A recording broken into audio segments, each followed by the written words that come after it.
in-depth book. Yeah, we only got so far as the first story last time, so maybe we want to do a few more bits that we didn't pick up on the first story, and then maybe we can do a little bit more on some of the rest. I did notice that Stephen made a very interesting observation regarding the difference between a contract and a covenant. They are different. See, Stephen, yeah. Oh yeah, well, it's something I learned in Bible study. A contract is something which is something done between legally equal parties. Well, nobody's perfectly equal, but broadly speaking, you're legally equal. A covenant is something you have with a king because it's not legally enforceable. In other words, you are dependent upon the king's goodwill in the agreement. And there's also the term used for an agreement with God, that you're not really in a position to enforce God's end of the bargain. Yeah, a contract is between equals. The two parties are equal. A covenant is one party is clearly a superior. So anytime you enter into a covenant, you're entering into a covenant with someone who's superior, like that would be God in this case. So you could not have a contract. King. Yeah, you could not have a contract with God. So maybe that was the original flaw in Hirsch's thinking. See? I have another point. All right, go ahead. Why did he decide it was an injustice instead of a misfortune? Yeah. Well, see, yeah, that was his original. If he decided it was a misfortune, he wouldn't have become such a misanthrope, evil jerk. Right.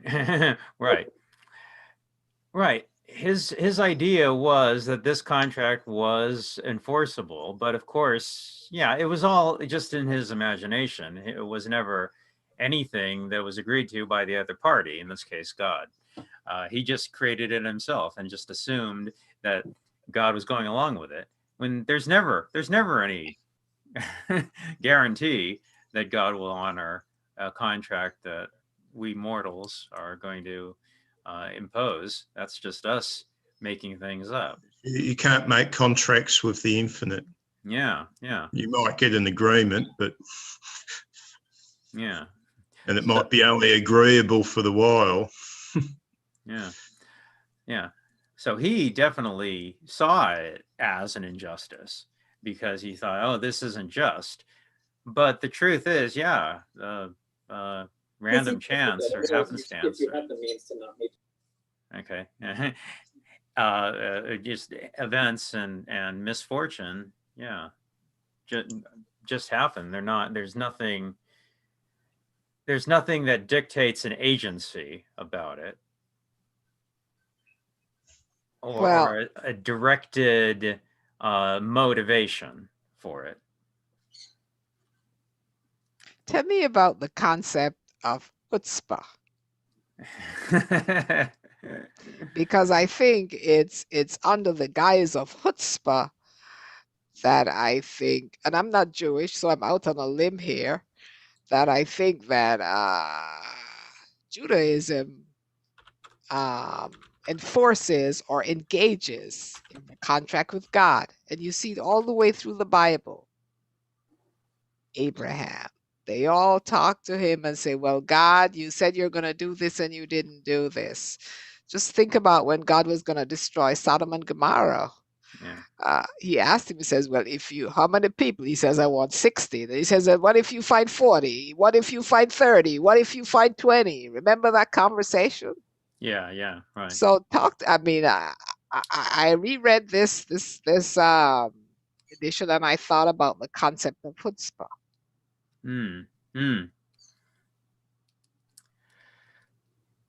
Yeah. I wonder. I mean, I don't think there would be anything, and certainly in the Judeo-Christian tradition, that ever indicated that, well, for God and man are equal. God and man have equal standing and are able to engage into negotiation. It's always been, yeah, God makes the rules. It's a top-down hierarchy. God dictates this, and we just take it, the terms, and yeah, we don't have a say in it one way or the other. But Hirsch was thinking otherwise, thinking that he was going to be able to make a negotiation. If I do good works my whole life, then I'm owed something. Yeah, that's not the way it works. That's not the way the teachings works. He just made that on his own. And so that was essentially the basic core mistake that led him to, as Stephen was saying, his ultimate ruin, his ultimate destruction. And that was the sin of pride, the sin of arrogance. He Yeah. was encouraged by everybody. Oh, God will reward you, your kindness. God will reward you. God will. He heard it so often. It just, that was not, I mean, he shouldn't have taken it literally, but he did. So. Yeah, there you go. But that's what God says. He says, call unto me and I will answer you. He does. In the book of Isaiah, the children of Israel, and I will show you great and mighty things. He does, so that's part of the promise. In Christianity, it's more of a partnership. He says, do not be anxious for anything. And I'm Christian. And you rely on the promise that he's going to take care of you. So is that contractual or is that covenant-like? Yeah. So there is that part where the rabbis start debating this. Yeah. Is there not an agreement here? But then, you get into, is the nature of it? I mean, he turned when that little girl died. That's assuming that the death wasn't the best possible outcome for her. I mean, she could have grown up and given him heartache by doing 100 things that children do to make parents have heartache. So this could have been the best absolute outcome imaginable. He doesn't know what the threads are. Yeah.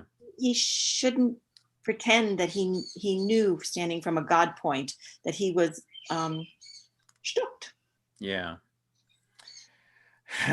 Yeah. But he certainly did go after everybody in that building afterwards. He turned into a real jerk. And then I want to know, when he turned that back over to the other rabbis, were they good to those tenants or were they also jerks? It didn't go on to tell us about them. Well, the interesting thing in the next story, we have a girl who's decidedly wicked.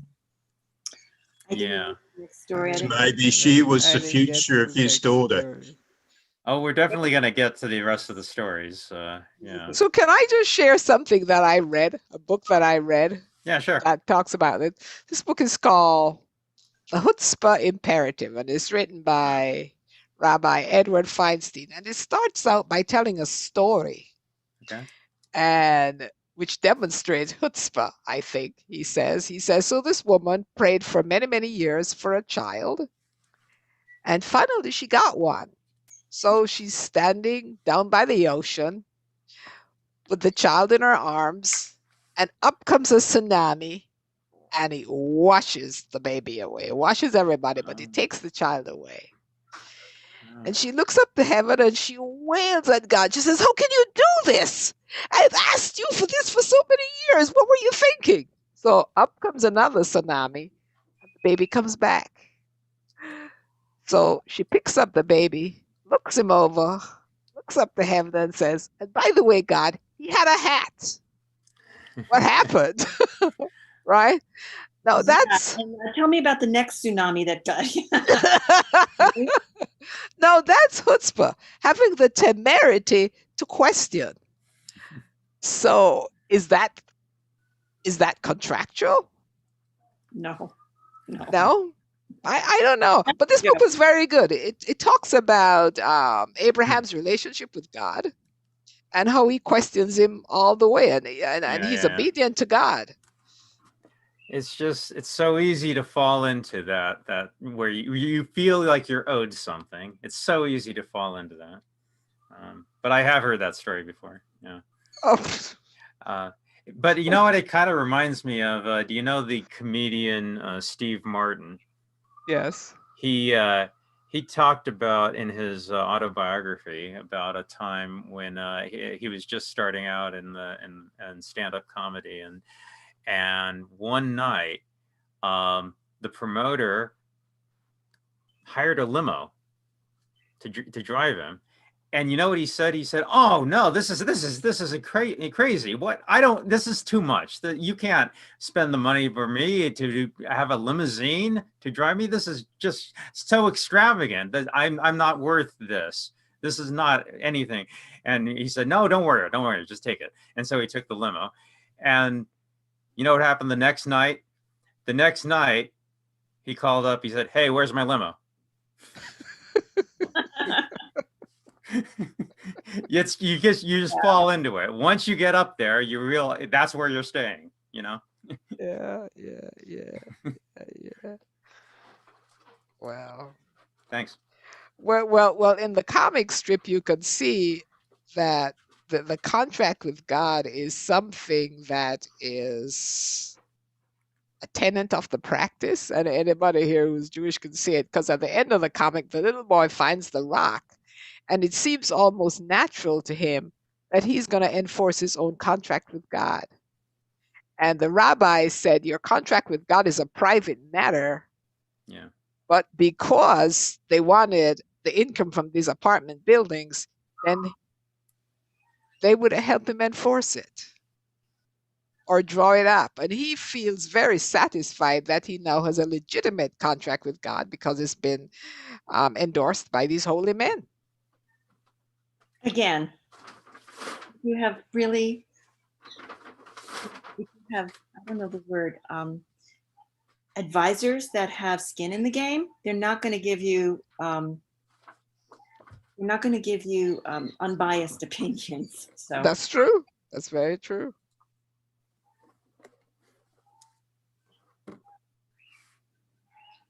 Yeah. Well, we did go over. Yeah. I mean, how much more? Yeah. Do we need to say? I mean, Hirsch. I think this is a story of pride goeth before the fall. This is the story of just one man's hubris, and his ideas, then his attempt to impose his ideas and ideology and values on the world and on reality, and that never works. That's never going to. Yeah, there was nothing inherently unjust in anything, and your a loved one dying. It's just kind of that if there's a contract, it's the contract we all make when we're born. but at the end of the story, at the very end of the story, he's getting those wise men to draw up another contract. Right. How wise are they? I mean, Yeah. Okay. Well, there's that. Yeah. I think you could say either that's another case of the fallibility of man, because they are themselves simply men, and they got bamboozled by the double talk into thinking this way, and perhaps they fell prey to the same fallacies that he was suffering under, or possibly that there is a germ of truth in the position, which we have to consider. Was this a true injustice? And if in that case, I think the ending says that becomes a very, very, very cynical tale. Then that it's just injustice piled upon injustice, and the whole universe is stacked against you, and you're playing in a rigged game. well, that becomes a very cynical story in that case. With a bunch of old guys. I wouldn't say the story is cynical, perhaps pessimistic. Okay. I don't know, where would we see cynicism in the story? I suppose there are certainly elements of it in there. Well, if you take it as given that, yes, there was a contract, yes, there was an injustice done against him, God violated this contract, If you take that as a given, then you say, okay, well then, yeah, you're dealing with an unfaithful party, with a party that's dealing in bad faith, that's not going to honor the agreement. I remember old Darth Vader, one of those iconic scenes with Lando Calrissian. I thought we had an agreement, Lando says. Darth Vader goes, I'm altering the agreement. Pray I don't alter it anymore. Well, I got another question, another way. So his daughter died. That's when bad things happen. It's sad. Is that evil? When the contract gets broken, is that a manifestation of evil? I don't know. When bad things happen. Yeah, right. The Well, Yeah, I Lord guess so. giveth, the Lord giveth, and the Lord taketh away. Yeah. No, he sounds like a rabbi. You got it down. Deep voice and everything. Maybe that'll be my next career move. Yeah. Maybe I'm well suited to that. Yeah. Oh, so I just thought that's just another concept. Is you know? And it runs parallel to the concept that if he loves you, he should protect you and nothing bad should happen to you. Yeah, there you go. Yeah, see? But again, yeah, if that is the case, then you will get to say that when something does bad inevitably happens to you, that, oh, why does this happen to me? Yeah, then isn't that the story of Job? With just horrible thing after catastrophe, after a dismal event, and his faith doesn't waver, and it's certainly undeserved. It's unjust. Well, even that is a contract there, because God was testing Job because he wanted to prove to Satan how faithful this servant was. Yeah. So that was part of a contractual agreement between good and evil at the expense of this human being. Okay. I personally think that the rabbis and all the people that are there are misrepresenting God, and they were doing it for a very long time. All of that thunder and lightning was everybody promising things to Hirsch that God never promised. I think that the anger on the immortal side is, how dare you lead this guy down the primrose path? Never made the contract. You should, just, and you shouldn't do the lie. These guys were the Madoffs of religion. I mean, they were just lying to him. So you think God got mad? No, there he is executing his side of the contract. Exactly. Taking him out of there. But he did not execute himself well with all those years of being a perfect robber baron. That was ugly. Just because things don't work out, you shouldn't be evil and a misanthrope. That's not the way to go. Yeah, I think it was clear that his idea here was, okay, if you're gonna play dirty, then I'm gonna play dirty. Then I will do likewise. Not. Yeah, well, that points out a very important thing, though, that's the nature I keep on warning about. And this is a classic tale of a warning. There's a lot of people running around who think they are the good. But have they ever been seriously challenged? I mean, a lot of people in Western society don't always face the most tremendous of challenges. I suppose if you're born in some dark corner of the earth, you'd be facing serious challenges every day. But we don't. We've had the best of everything, and we say, oh, how marvellous we are. But, will that last? I always say, on one end of the spectrum, you've got somebody, maybe they'll always be good. On the other end, somebody who's just going to always be evil, no matter what the circumstance. But a whole mess of people in between who will turn with the wind. Western society, where you're not living in poverty, the biggest challenge most people have is a health challenge, or like Fremi does, the death of a child or the death of a family member. Only in Um, America is death optional. Okay. I know that. It's, In most societies, death. it's just such a surprise to Americans that anybody dies or is born. You know, it's like you're not allowed to be born at home. You're not allowed to die at home. Shame on you. Should do that someplace official. Gosh. No, Well, I don't think it's the place as it's the concept. In some societies, death is the friend because there's the concept that you live for a while and you die. You know, friend of the leaf. Spring comes, autumn, then you're done. Yeah. Yeah, but my father wanted to die in his own home, and we really had to fight authority to let him do that. I mean, yeah, he really was kind of Looney Tunes towards the end, but he wanted to be independent, and we gave him that.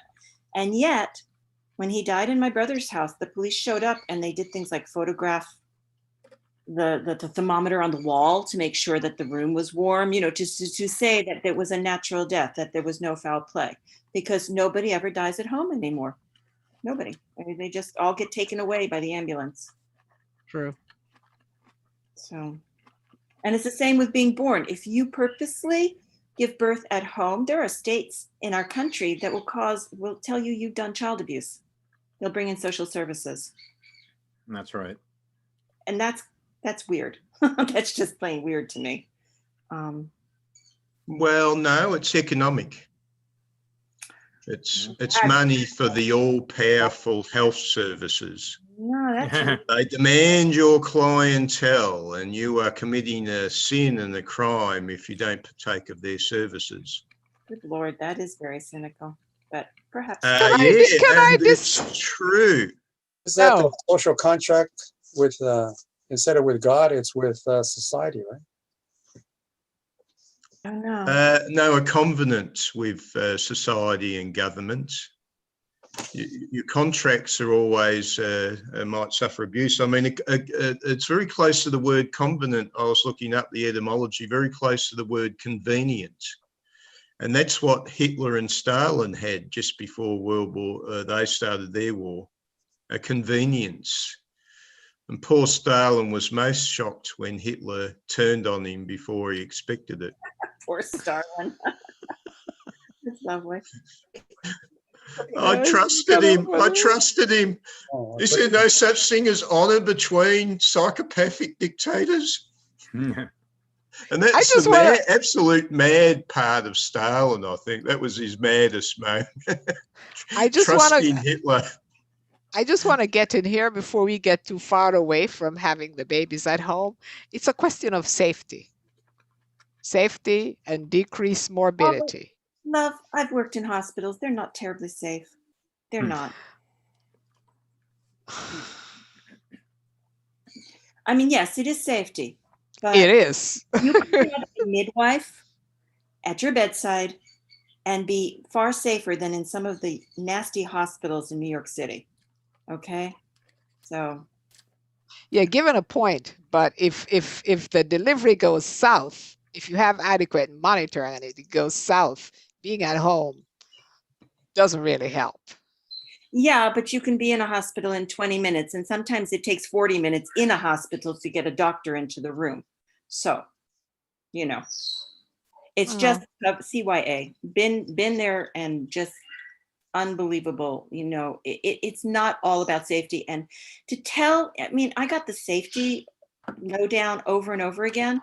And it's just, I just want to check all the boxes so that I'm safe from my boss yelling at me. They don't give a shit about your safety. I disagree. Different experience. I disagree from experience too. So different places, different times. But, you know, I just, I don't think it should be illegal to give birth at home. You can advise somebody not to, but it shouldn't be illegal. Is it illegal there? I don't know about Hawaii, but it is illegal in quite a few states.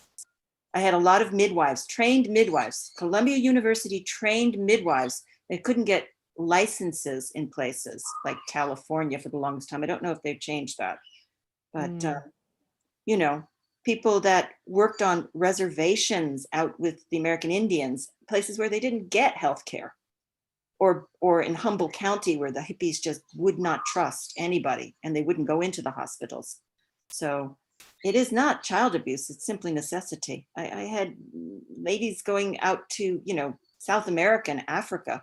They were training hard, but no health care. There's a lot of places where there is no health care. I wonder what the Amish get up to. Right. What did the Amish get up to? Exactly. So, Well, they're not suffering. They seem to be breeding in greater numbers. I've heard atheists living in fear that the religious are going to outbreed us.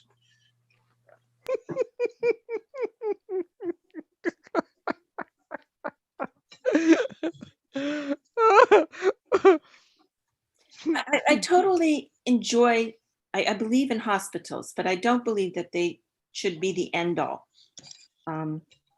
Then you've got situations where for your own health, they'll do what Stalin did. They'll just say, oh, you're mentally ill because you don't believe in our political system. So you can't. Yeah, well, I'll be defined as mentally ill, but fortunately I'm not in America because I believe in Donald Trump. That defines me as mentally ill and ready for reprogramming, it seems. Possibly. Where are you, Stephen? In In England? Melbourne, Australia. Melbourne, Australia. Oh, good. Good. But what were the other stories? I only read the first one. I didn't know we were reading the others. They're all good stories. Yeah, since we only did manage to do the first one, we really should get to the others. I suppose there's an element in the contract. The guy lost both his parents when he was small and lived as the child of the village. And they were always encouraging him. So he didn't quite have the normal upbringing. And So that's an element that, it's in psychology that we have a father or a side and a mother side to our personality. And that's classically, illustrated in the tale of Oedipus, that his male and female aspects of his character were in conflict. Mm. And well, in the next story, it's a story of an alcoholic. Yeah. And you see a dominant element is his lack of responsibility, and in a sense, his seeking of a mother figure. So again, this sort of this elements of psychology. I'm just thinking the author of the cartoon was an atheist, wasn't he? He'd turned away from religion at the early phase of his life.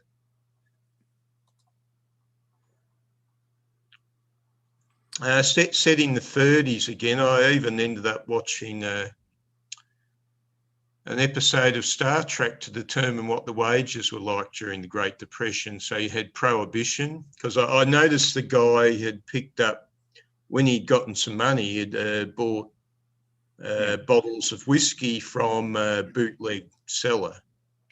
Yeah. And I looked at the price he'd paid, and his wife complains, well, you paid $20. And it looks like he only got 3 bottles. So I went and checked back on the price, and a legal price for a bottle of whiskey was $5, which you could only get with a medical script.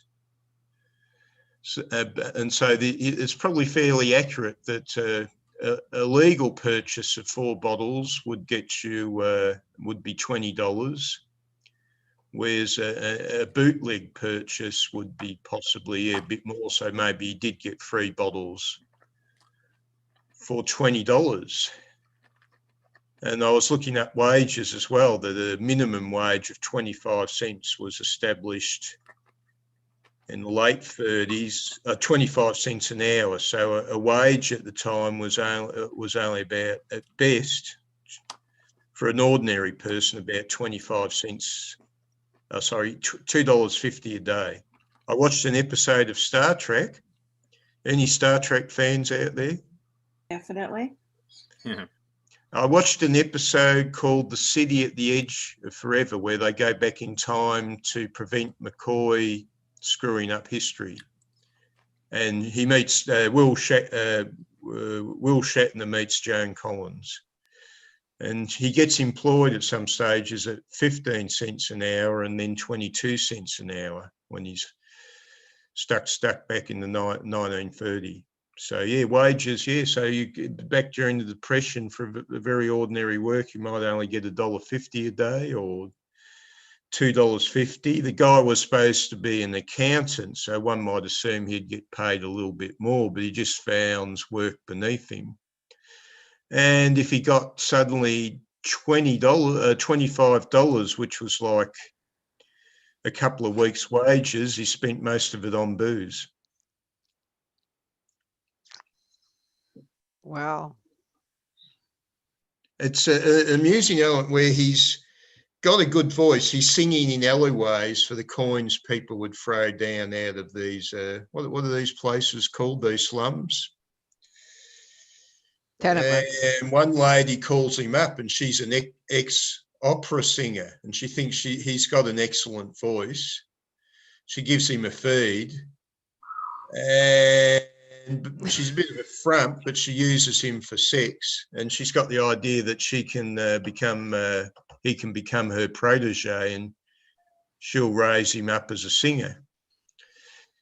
She gives him $25 so he could go and buy himself some good clothes, and he immediately goes to the bootlegger and spends most of it on whiskey and goes back to his flop, and he has a wife and a kid, and the wife's it's a pretty terrible scene. Yeah, that's where he gets seduced by the opera singer, and she's got all dreams about where she's going with his help. And yeah, he goes home, starts drinking, and he's telling his wife, shut up. Shut up. Shut up.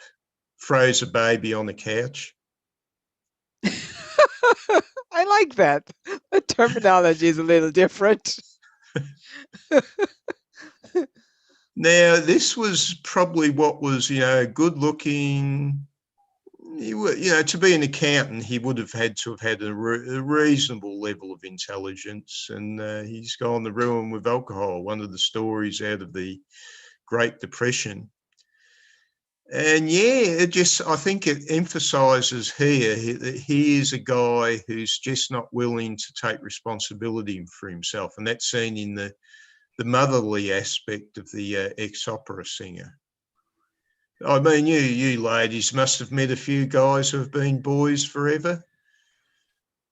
Yeah, that's one way to look at it. Or it's the power of an addiction that stops him from executing his personal responsibility. Well, it's just an escape. If I'm drunk, I can't be responsible. I'm incapable of being responsible. Okay, wow. Fair enough. But a lot of men look for a mother figure. They want. Why do they do that? Why do they do that? Because they don't want to grow up. It's great being a kid, isn't it? I mean, I'd imagine the majority of you people were happy with your childhoods, were you? And you sort of miss it. No. But I'm a girl. But I'm a girl. So, I needed to grow up and move on and take care of myself. I think males grow up, or that's actually technically true. Males grow up more slowly, mature more slowly than females, certainly at the psychological level.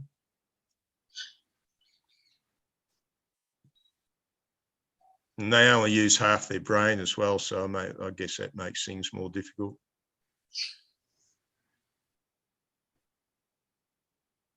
So again, I think this story is demonstrating a sort of a grasp of psychology, that this is mythologizing elements of psychology. You broke my bottle. That's sort of like saying you burst my bubble. That's right. And then the next day he wakes up and he's going to make the rendezvous again, and see if he can, wing something better for himself that way, and goes to the speakeasy and cons a drink, and then he suddenly realises he's forgotten the address of the flat of the ex-opera singer. So very Twilight Zone again, without being quite as mystical. That's just the Anybody alcohol eating away his brain. Well, he's probably not that far gone. He could probably dry out still, but yeah, while you're affected by alcohol, your life's even when you're sober, you're still affected by it. Your reasoning powers are not as good until you've lessened greatly lowered the use of alcohol. Your ability to do things is not as good, and your ability to deal with practical reality is not as good. Haven't you noticed that about alcoholics? Well, when they're inebriated, they're usually pretty jovial, and even the next day, even if they don't yes, suffer a hangover, which is obvious, like headaches, even if they are well, their minds are still fuzzy. Yeah. They can still be clumsy. David, have you known any alcoholics? That's a great question. Not well. I will say that.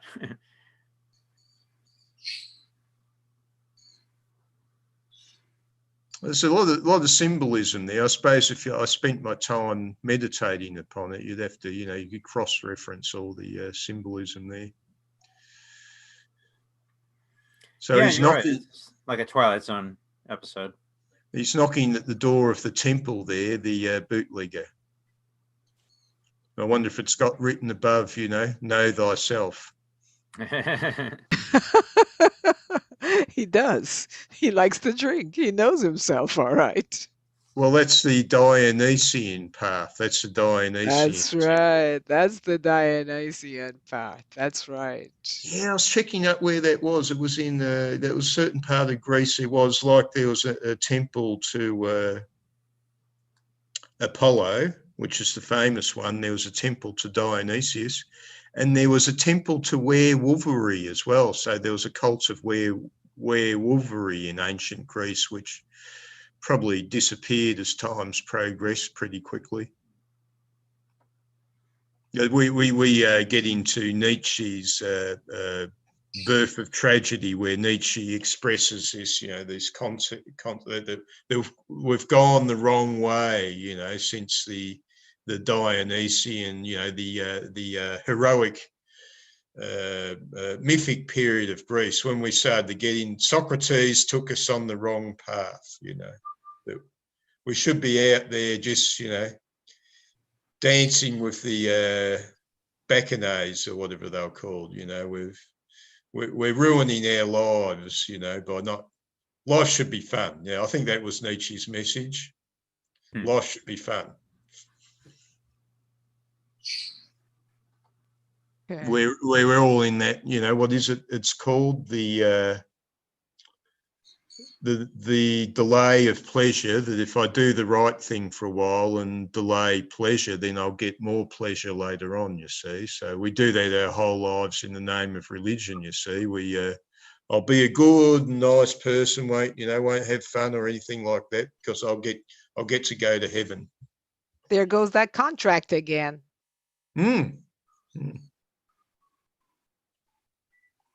If I do this, then I'll get this.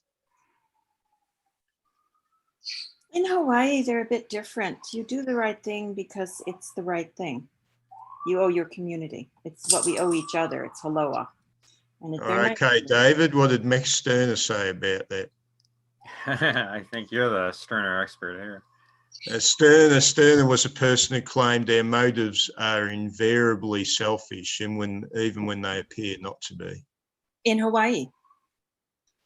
Yes, they did eat at Captain Cook. I will never, ever look at a Hawaiian and not remember that they ate Captain Cook.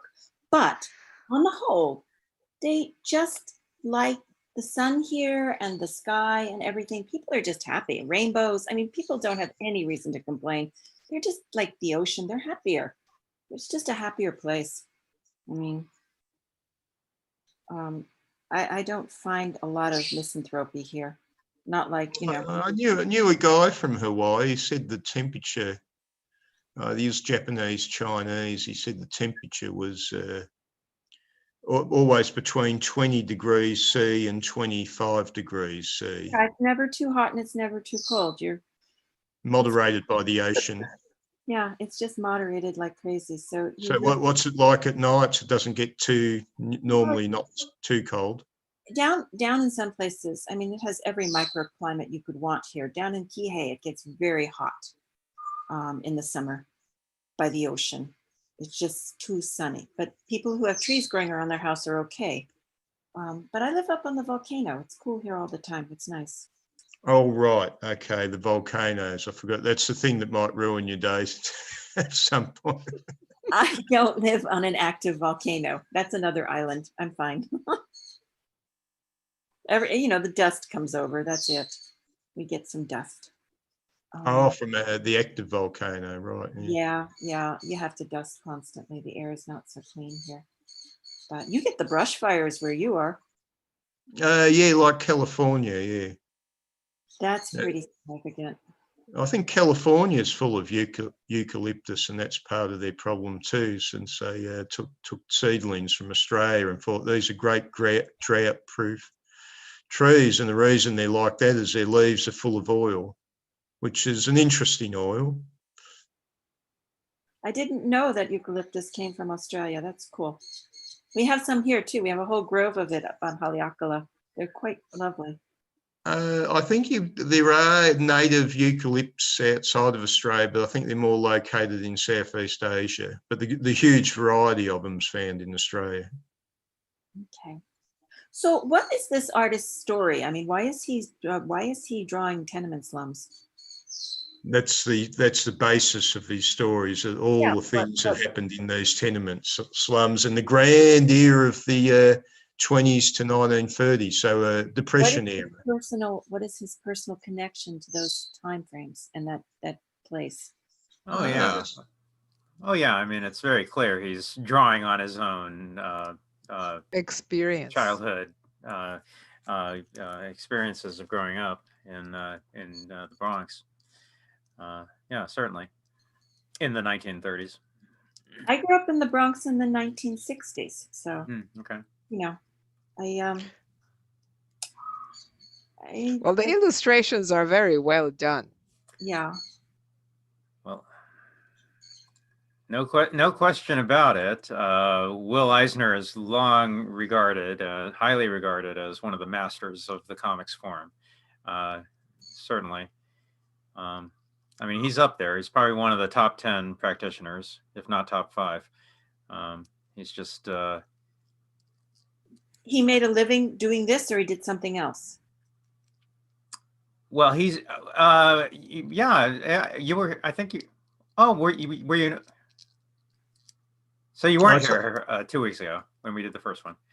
I was here 2 weeks ago when you did the first one, but I came a little late. There's a I see. Okay. Yeah, I did a full biography of him. Yeah. Okay. Well, you don't have to do the whole thing. Just no. Yeah, he's mostly well known as the creator of the comic strip The Spirit in the 1940s.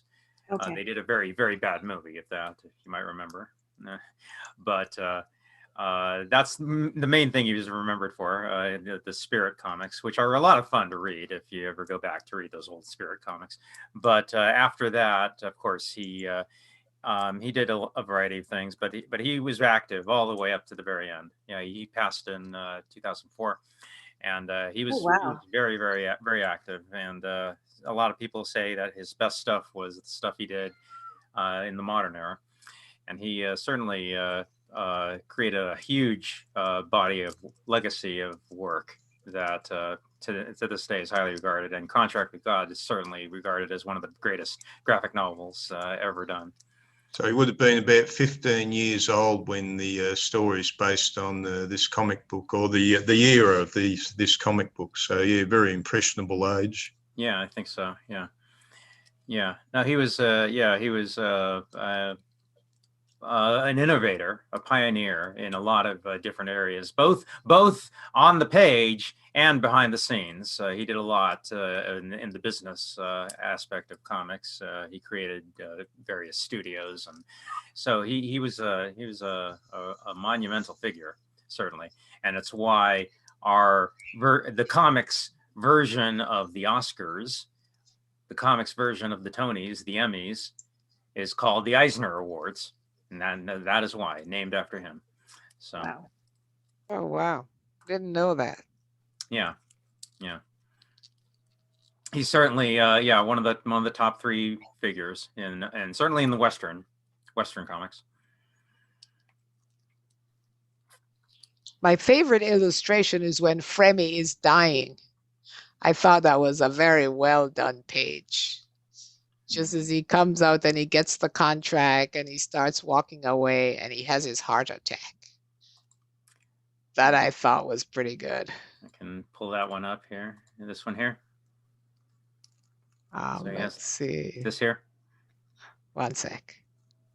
Yes, I thought that was amazing. Yeah, look at that. I mean, look at the way he tilts the panels when it's happening. It's like that vertigo feeling that it must be to have a heart attack and realize that everything's shattered. And he cracks the balloon, the word balloon, starts cracking and disintegrating. How about that?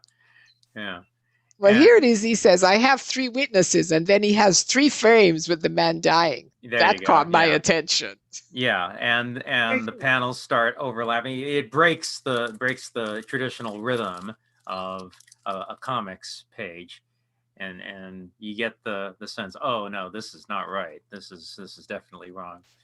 Yeah. That one that was my favorite one of the entire. Yeah, you see, this is why Eisner is well regarded, because he was always very creative and very inventive, very experimental in his page design and panel layouts and his approach to it. He was always on the edge. He was always on the avant-garde, trying to push the boundaries, try new things, and that's why all this stuff is actually worth paying attention to.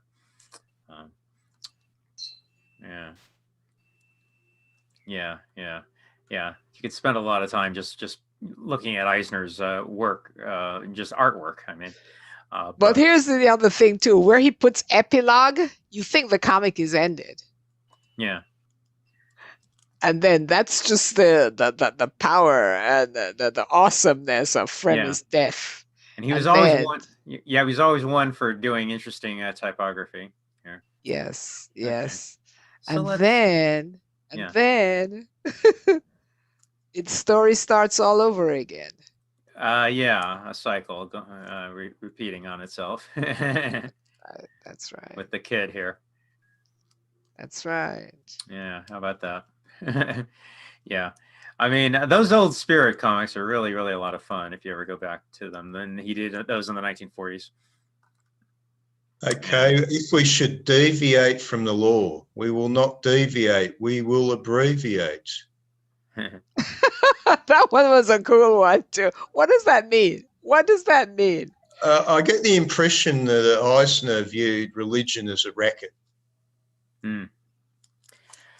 I think there was something. I'm not an expert in Will Eisner by any means, but yeah, my understanding is, I mean, he was raised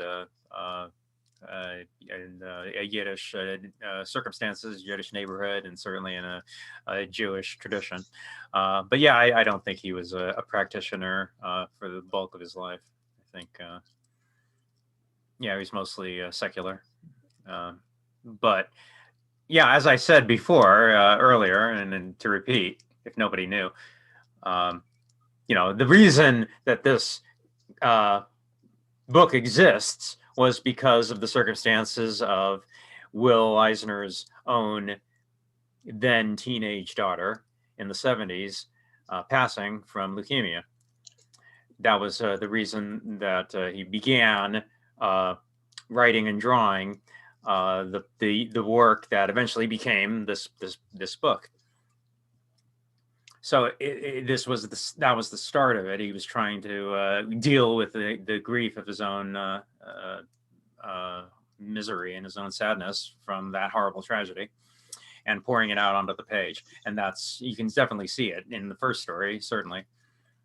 I'm not sure he had it in mind that this would be a standalone graphic novel, but it did eventually turn into a monumental work of art that came out of that terrible tragedy that he suffered. There's And I think another it was- element there too in the nature of the contract, Yeah. Okay. and it's very important in philosophy. And that concept, can you guess what it is? No. He's looking for certainty. Oh, okay. I remember David Miller of the Existentialists always saying, he's always complaining about the humanists and the atheists, even though he's one himself, is why are they always looking for certainty when by the standards of their own beliefs, there can be no certainty in a universe of chance. Mm. I looked up the name Fremy, and that means devout. And Hirsch is a name for deer, so his name is Devout Deer. So he thinks he's very precious because the word deer means precious or an animal. So he's a devout, precious. There's got to be the golem in him somewhere, I reckon. Golem. I was just reading the Hobbit and getting into Golem. Mhm.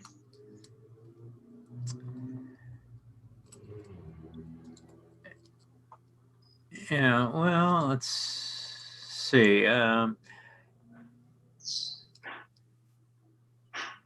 We might breeze through some of the others. Then we have the super. Now, just right there, I just think that's so cool. He makes the type of the title into an actual physical object in the composition of the drawing.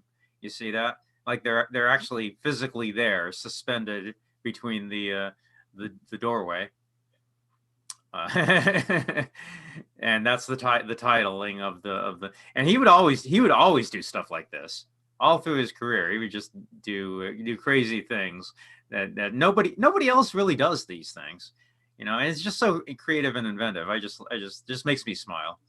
And you can tell like he's an artist who just like wants to experiment, and he's always restless, always trying something creative and interesting, something visually interesting. Like, why just have the title just floating in the air? Let's make it an actual physical graphic element. You know what I mean? Yeah, I just like that. You see, and even the the of the is setting on top of the S. It's like it's all carved out of wood or something. Who knows? Well, isn't that kind of reinforcing when he says the tenement was like a passenger ship Yeah. anchored there in you a go. sea of concrete? So the super could be the sail. Yeah. The captain. Well, the he's captain down in the depths, but he's a master, so he's a bit like the devil. Yes. Yeah. The super was pretty rough, I thought. And it's the same tenement from Fremy. Yeah. So yeah. does the synagogue still own this? Oh, Yeah. right. Yeah. Maybe. And Mr. Scuggs is demonstrating synagogue-like behavior. He's not kind. Yeah, I certainly think Eisner's intention was to give an accurate, realistic portrayal of this world and this cosmos that he is very familiar with, that he grew up in, and the denizens in this world and all the different character. So there he's got in his room all the pornography over the walls. Right. Yeah. Right. I mean, Yeah, I mean it's an unflinching portrayal. He's not gonna candy coat it at all, and certainly doesn't. He doesn't hold back. He doesn't pull any punches. This is humanity. This is humanity in all its majesty and all its glory and all its depravity. Another drinker. Yeah, well, there you go. Yeah, I mean he's definitely indulging in the seven deadly sins. And this strange aspect here where he's looking at the pornography, which is filling his eyes. Oh, that's right. And here we've got the 10-year-old girl, but she's not an ordinary 10-year-old girl as we conceive of them. Sorry, I guess there's a lag here, but yeah. But you're right. You're right to point out the thing about the eyes, because yeah, I mean that's just, you know, if you were an artist, if you were a cartoonist, yeah, and if you had in mind to portray something along these lines, you know, what would come into your mind as a way you could convey that to the reader, you know? And you know, you might come up with something creatively, visually interesting, but these were Eisner's solutions, and you can kind of see that swirling miasma of a whirlwind of lust and desire and despair, and it just mirrors in the skull like hollows of his eyes, where you see the depths of his perversion. Yeah, it's kind of like, you know, like a nightmarish. Yeah. And you can only do this in comics. You couldn't do this in film. You couldn't do, not exactly. You couldn't do exactly this in an animated feature. It has to be a drawing. You know what I mean? It's not you could do something analogous, but it wouldn't be the same. This is why the comics medium is so versatile, and you can do things that other medias can't. And you certainly couldn't do it in just writing it out. That would be a different effect, but yeah, just a drawing, yeah, it is a different medium, and it has a different effect on the reader. And when a master is doing it, then you get an emotional connection to it that you can't get in any other art form. And this is why we read comics. I say. Yeah. And here you got the interaction here between these two.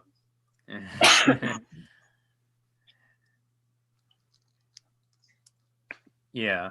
Yeah. I mean, he's not gonna this is far before anything about like political correctness. He's not gonna go for any apologies about portraying the vicissitudes of humanity. This used to be, I think this, back in the ancient times, this actual sort of behaviour was not so uncommon. Mm. It's something you find references to it, that, you know, this was an age of very much a lot of restriction around sex, and it was very behind the doors, and it prompted the age of romanticism, I think, that, you know, that was so sex became in some form, or the romance became the ultimate thing. And when sex came more out in the open, then the magic went with it. But yeah, the girl's quite streetwise. You know, she set him up. She poisons. She had it planned all along. She poisons his dog, steals his money box. But as far as the world is concerned, she's the innocent child, and he's the single malefactor in the story. But the girl, in a sense, is actually far worse than him. Yeah, there you go. Well, clearly, yeah, she knew what she was doing. She had it all set up, and yeah, there's a conflict here, and she comes out on top. My cat is meowing. I have a very annoying cat, if you didn't know.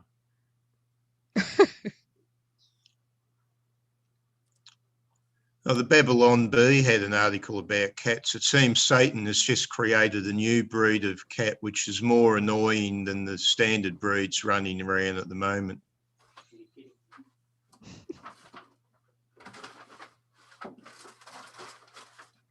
Yeah, well, it was his only friend, the dog.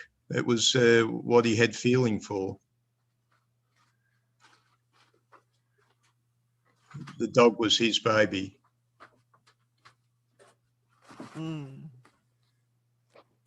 Well, like, what do you think the theme is connecting all these stories?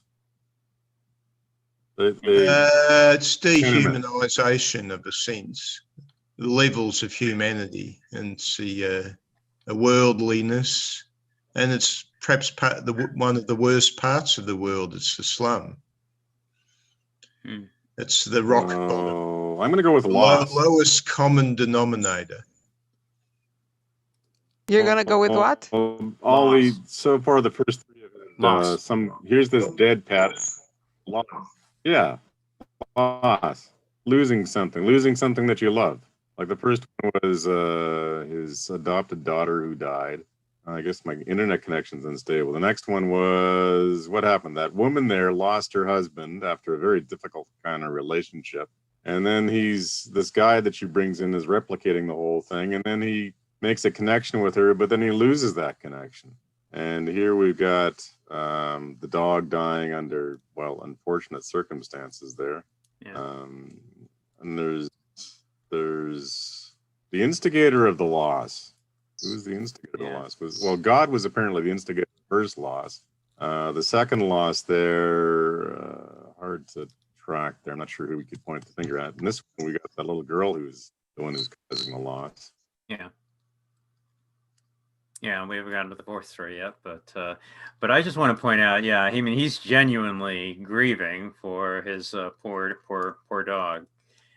Yeah, he had a genuine like connection, and I think in a way that was like the only connection he had to life and humanity, and that was just you can see that it's overwhelming for him. And yeah, he does himself in there, and no one's going to mourn him. Yeah, he died alone, unloved, and unmourned, as they say. And nobody knows what the real story was. And of course, the girl got away with it. Yeah.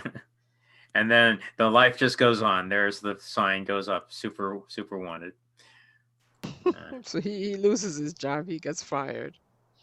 Yeah. I mean, yeah, that was just too much for him. He didn't have the emotional strength to carry on any further. And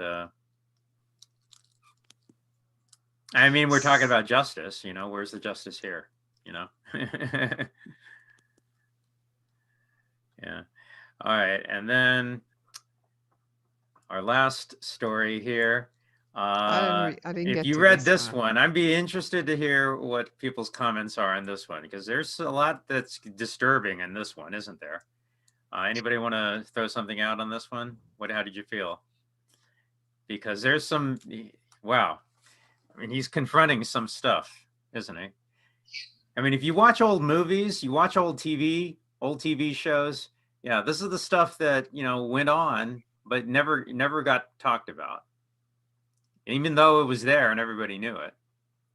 But you just never, you never got any stories about it. It was just under an undercurrent, brushed under.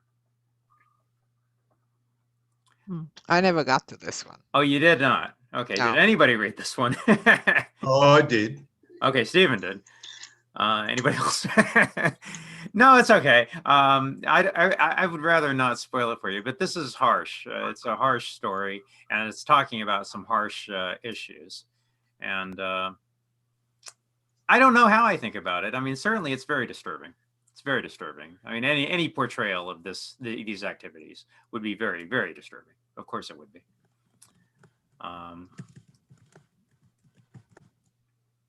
But yeah, I don't think it's romanticized. I don't think it's titillating. I don't think it's intended to be exciting. It's just brutal. It's just intended to be just very harsh. And yeah, I think it's intended to be. It's intended to be moving, and you're supposed to be disturbed by it.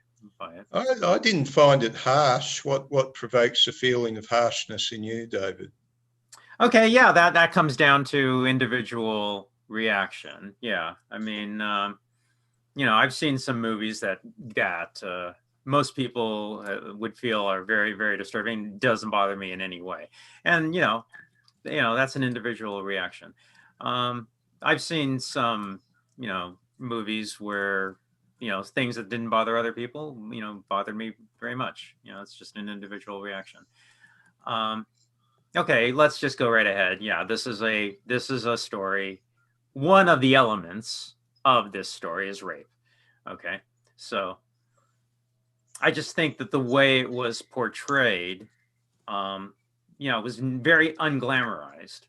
It was very ugly, and I think it was intended to be. You're supposed to feel the visceral impact of the events of what's going on here,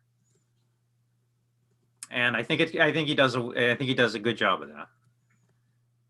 Yeah, I didn't meditate on the aspect of the rapist too much. What struck you about you had this character, this guy was pretending to be something more than he was, and he was looking for a rich marital partner. So he's looking for a girl with rich parents or something like that. He's good looking. He's on the outside. He's a very pleasing personality, but because the odd thing in his rape was he was impudent.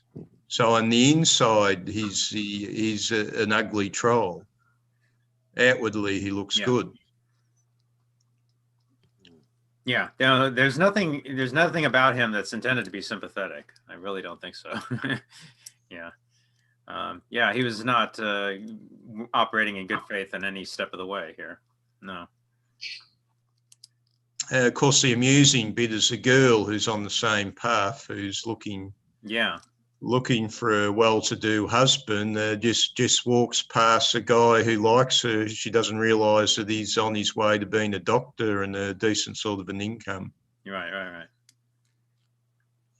She fortune favours her in the end when he again knocks at the door, and then she finds out, oh well, this is a good go. I'll go with him.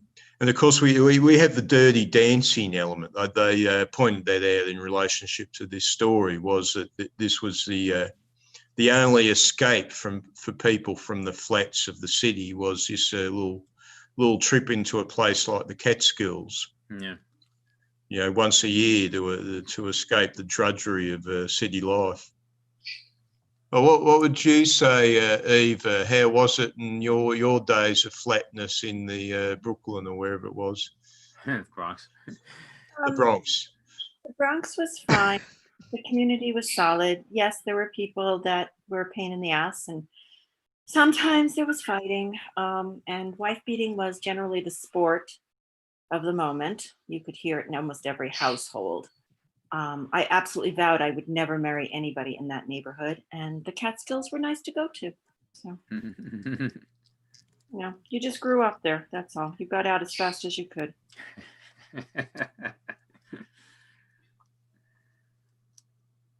So, and there was just no way I was staying in that neighborhood. Obviously. So when did you come to that decision, that firm decision in your life, Eva? Probably at 10 or 11. All right. So you haven't wavered since? Nope. I didn't get out until I was in my early 20s, but then I never looked back. Manhattan is so close. It's easy to run away to Manhattan. So it's not like we have to go across country or continents. Manhattan is fabulous. But the Bronx, it's just the Bronx. Fabulous food in the Bronx, though. Got to tell you. Doesn't the Harlem look a lot like what I'm seeing in the Bronx. I've never been to Bronx, but I have been to Harlem. Oh, God. New York for a while. I lived in Queens. Fabulous food in Queens. Oh yeah, yeah, I love Queens. Very good. Never made it to the Bronx. You never made it. I could see. How hard is it? There's 2 bridges connecting. I didn't know anybody who lived in the Bronx. What can I say? Yeah, I was you never- chronically in Queens. Queens is fun. Went to college in Brooklyn, Queens New Jersey. all the I time. went to all those places, but I have never been to Staten Island. That I regret. I do regret never getting. I might have gotten over there once, but only by accident. So what sort of career did you go for, Eva, that got you out of the Bronx? You know, we live long. We live a long time, so I've gone through many careers. But you know, I started off with mathematics, and I went downhill from there. So, computers and math, and then nursing, and then from nursing to farming, and then from farming to Hawaii and obvious retirement. Though occasionally I delve back into nursing when they need some vaccinations. I might go back out there to do some vaccinating. Well, it's a good time now. Right, isn't it? When they ask, I will be ready. But so far, they've got it under control. They don't need the retired yet. Well, but, oh, come on. You've all been through 5 or 6 careers yourselves, right? Oh, I suppose I had a few different jobs. I wouldn't say they were careers. I just worked in blue collar. Yeah, well, blue collar. I've done the secretarial route. That was through college. You just do what you can. Yeah. That's kind of the So, modern story now. what would be your recommendations? There's a young Matalia there. She's a Melbourne girl. She's 20 years old and she's doing an arts course at the moment, but of course that might not be too practical. What would be her practical angle? Because I was warning her that really something to be learned in life is you're probably happier if you're doing something you're more satisfied with. That pays. It has to pay. Yeah, money's important, but it's probably better if you're going to spend your day working that you're doing something you're happy with. Look, 1970s, 1980s, just working in the factory wasn't generally too bad, but these days it's not really a happy experience anymore. You can tell her that she should work at what I mean, I loved all my jobs. And as soon as I got a crappy boss or the situation changed, and usually changed because my good boss left and a crappy one come in, I just started looking for the next thing. I never stuck around. You don't stick around when things go south and there's not a damn thing you can do about them. You just move along with the flow. So, you know, you just look around and you start over. And again and again and again, but always tell her always to keep a nest egg. She should at least have 3 months rent in the sock somewhere and food in the house. As long as you've got that, you've got your independence. But people don't do that. They decide they want to go on a holiday, you know? Instead, they've got a maxed out credit card. Yeah, they got to max their credit. I've never done that. And I've had friends who are, how can you afford this and how can you afford that? Well, I didn't go out and buy the new PS4 or the new VCS. I mean, I just went without. I waited and I didn't have that stuff. My apartment was a mattress on the floor and a radio. And that was it for about a year, you know? So I just didn't understand why people maxed everything out over things that they didn't even, I mean, Christmas, they would go crazy and they wouldn't even finish paying off their Christmas bills in July. That's nuts. That's one of those words people have forgotten, prudence. There's a lot of words that have been forgotten. I mean, we'd go out and we'd snip the tops of these wild Christmas trees and duct tape them together and stick them in a pot and then string popcorn and lace. And we had a merry old time. And my neighbors would go out and buy all kinds of crap for their kids and they didn't have a pot to piss in. And they would still do it every year. I just never understood that. Never understood that. I don't know. So my husband is frugal. I'm frugal. My kids, not so much. I don't know. That they'll learn. They'll learn. And yourselves is, you know, No, I've generally been a frugal person most of my life. I would imagine, people on things like this tend to be a bit more intellectual. Yeah. Hence, usually they're more cautious sort of people. Yeah, this is kind of a skewed sample since we're here to begin with. This is a philosophy group or comics reading group. Yeah, we're gonna be on the spectrum to begin with. Intellectuals What tend to be spectrum is more that? cautious. I just I never understood where people got off on gambling or, excessive decoration. I just never understood it. To soothe the pain, usually. They didn't look like they were in pain. It's not obvious. Emotional pain is never obvious. They seem like That's the whining. hidden one. The pain business is, I mean, where do you define pain versus whining? And laziness versus, bad luck. Well, all those people in the comics were just doing. Who asked about the general theme? I thought the general theme was just survival. Okay. That is that was a slum. That was an exceptionally horrible place. It's like being a plant in the desert. That was just disgusting. No, but there are people there. I know there are people there. They're in bad shape. I mean, that is injustice. Yeah. Living through that is an injustice. And then some of them are just, predatory on each other. It's like they're not good people because they're in a slum. Some of them were bad people in there. It's just weird. Like that little girl, she was very. Well, she was a good example of survival. No, she was just a rotten person. That is not a good example. That is a rotten person. She poisoned a dog. I'm sorry. That's beneath. Well, she might have been told to go do that. That is premeditated. You have to be holding the poison in your hands. So. Why would a kid get poisoned like that? And that poison killed the dog pretty quickly. Rat poison is pretty easy to come. Half a minute. Yeah, so I'm thinking that in this scenario, the kid was told to do this. They were given a scenario and asked to carry it out. This was directed by an adult. So, okay, fair enough. Maybe her mother. Some of the 10-year-olds. I mean, do kids get poison like this just sitting around on the shelves, ready to give to back dogs? in the 60s, I could have gone down to my basement and gotten a lot of rat poison instantly if I wanted it. Yeah, but this is apparently a candy-looking thing. It's about that big, and it kills the dog pretty quickly. There used to be a very common practice that people would bait animals. If they didn't like a dog barking at them. Right, they would poison them. Yeah, it's not something in sort of last few decades, not that common, but back during the Great Depression and the immediate period, people used to be meaner. People don't understand this. But before World War II, the culture was a lot meaner. You had toughs standing on street corners, shaking you down.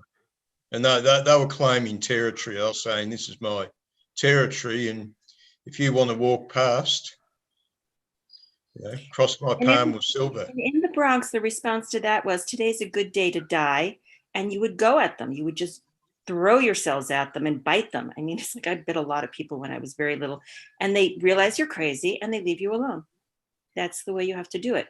I went after somebody once with a hot tire iron because they wouldn't leave me alone. And that was the first thing I could get was a tire iron. And I chased them. And I was a little girl and I chased an adult. It's like, if you acted crazy, they left you alone. It wasn't a great neighborhood. So. All right. So that's why I've been acting crazy all my life. I've developed a suspicion it makes even the tough guys are a bit wary of somebody who's crazy for some reason. They don't know where they're going. It's the story of the bully. The first time you deck him, he leaves you alone. Exactly. Of course, if he decks you back and you bleed, then you're a little bit more trouble. You have to prepare next time. But Exactly. I never walked home from school without a hat pin that wasn't this long in my hair. You know, PS 14, you know, PS 101. These schools, they weren't terrible, but they weren't exactly for people who were unprepared. So David. Yes. Oh, he's Sharon. gone. So could we discuss this last one and give me a time to digest it? Yeah. Next 2 weeks, or do you want to bring you some mean to other say- ones? You mean to say schedule another? He is so depressing, this guy. Come on. He is really depressing. Who's depressing? Why This do you guy? come?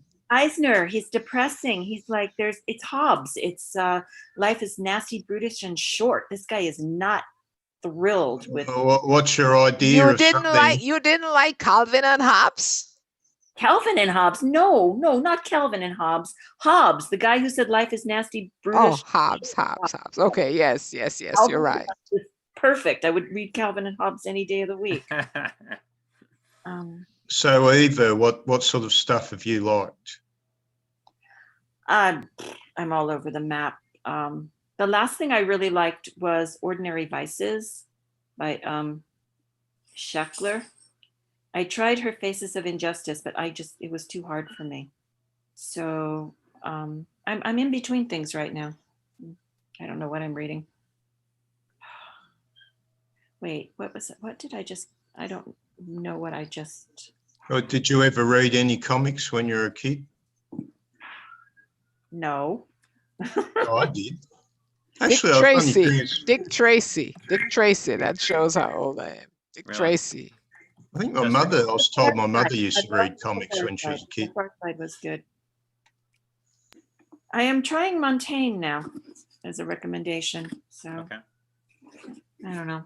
It's an old book. I have to get the scent of. The thing about comics, though, is they come to life. Yeah. Like Dick Tracy came to life. Calvin and Hobbes talks a lot about life. Peanuts gets philosophical sometimes. Oh, absolutely. Oh, yeah. Yeah. Blondie and Dagwood is surviving quiet desperation. You're starting to stretch a point here, Sharon. Yes.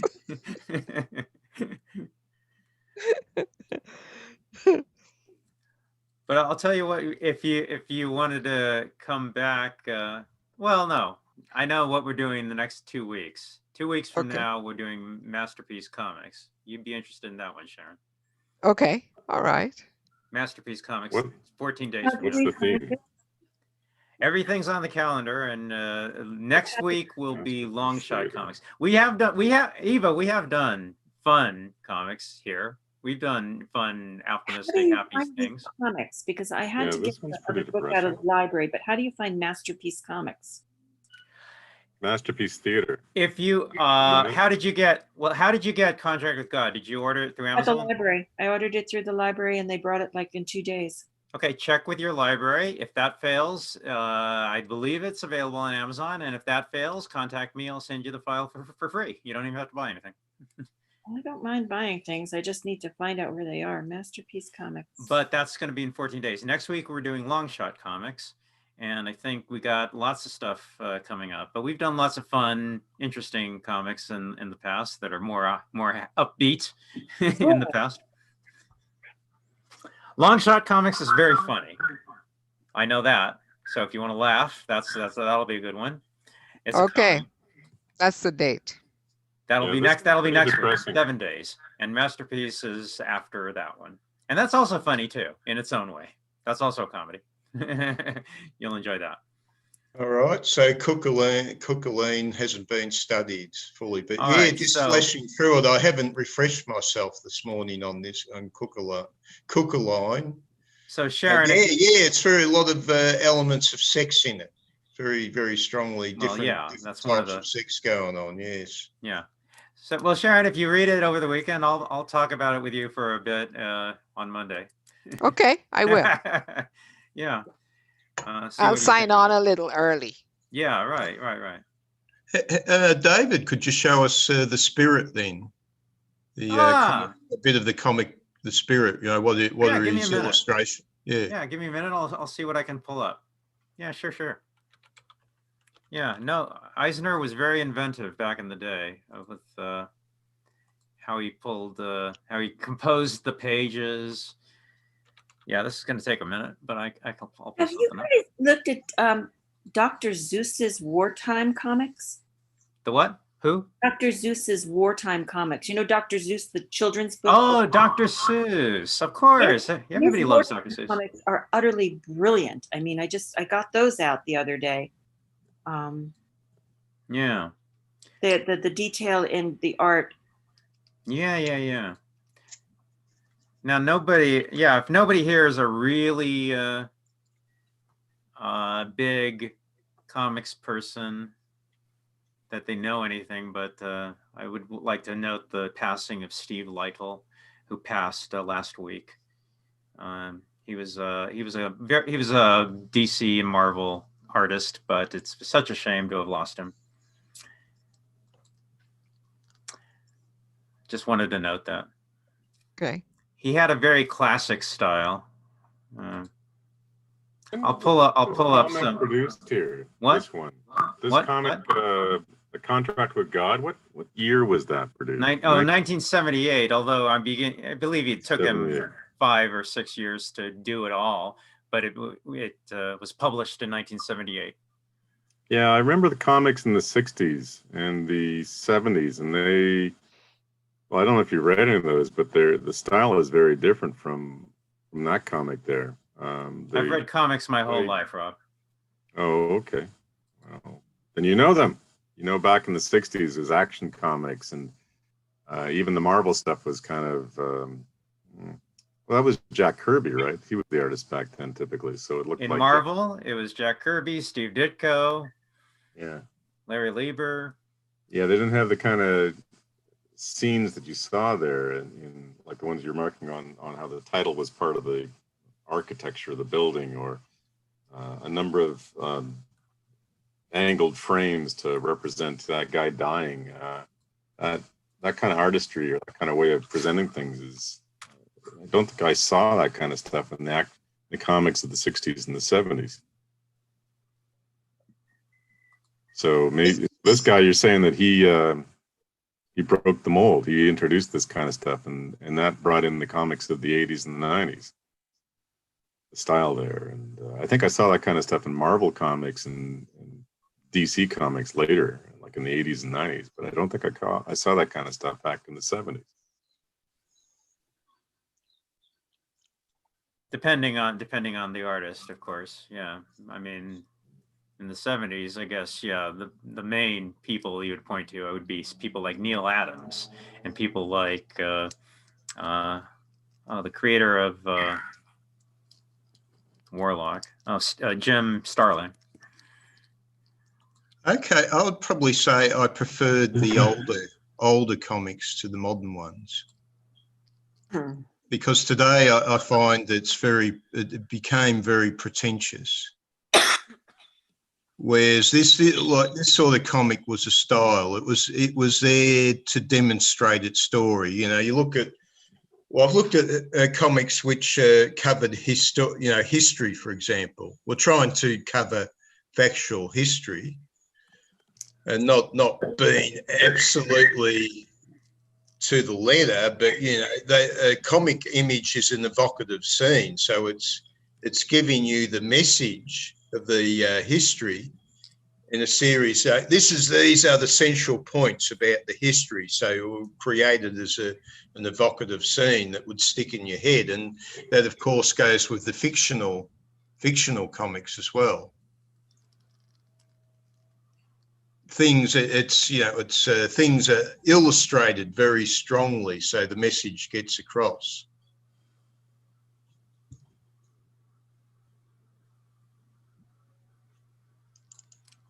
I have to knit simpler things when I'm talking to you guys. I've screwed this up royally.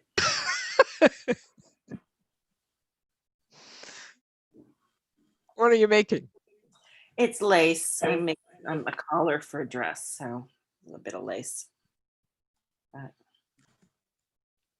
it's too complicated to talk and knit.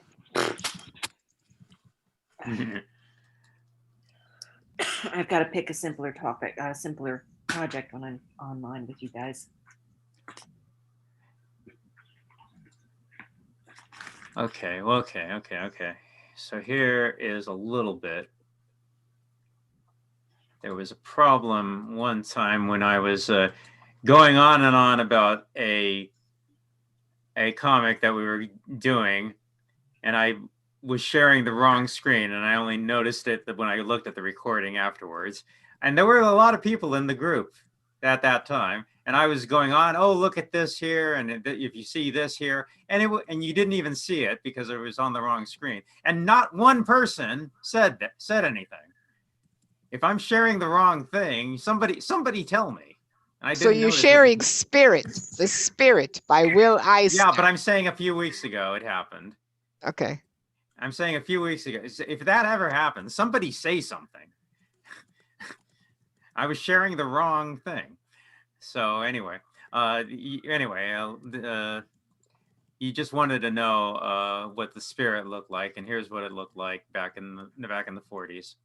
I love those colors. Does this have a happy theme? No. Well, you said you got your agenda planned already. This was about this crime fighter, the Spirit adventurer, but very creative, very inventive, and a lot of fun. I mean, it's not too deep, but you certainly get a lot of experimental. So who's this guy with the bug glasses there? Little diminutive character. Yeah. Well, I mean, he did it for a long time, so there's a lot to cover. I just picked one completely at random. No, it went off the page. Here we go. Back to this. Here we go. Who's the monkey? The guy there looks like a monkey.